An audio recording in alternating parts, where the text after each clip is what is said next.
আসসালামু আলাইকুম ওরহমতুল্লাহি ওবারাকাতুহু। ওয়া কাফা বিল্লাহি ওয়াকিলা। ওয়া কাফা বিল্লাহি ওয়াকিলা।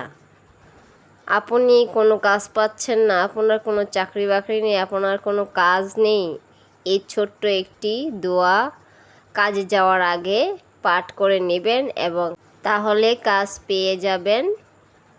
বা কাজ শুরু করার আগে এই আমলটি পড়লেও আপনার কাজকর্ম খুবই ভালো হবে, ভালো চলবে।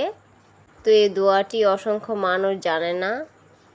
ইসলামকে ভালোবেসে থাকলে প্রচুর পরিমাণে শেয়ার করে দিন, এতে অসংখ্য মানুষ জানতে পারবে, শিখতে পারবে এবং আমল করতে পারবে। আপনার অনেক সওয়াব হবে। ভালোবেসে চ্যানেলটি সাবস্ক্রাইব করে রাখুন, লাইক শেয়ার দিয়ে আমার পাশে থাকুন। এমনইভাবে নতুন নতুন ভিডিও নিয়ে আপনাদের মাঝে চলে আসব। সেই পর্যন্ত সবাই ভালো থাকুন, সুস্থ থাকুন। আল্লাহ হাফেজ।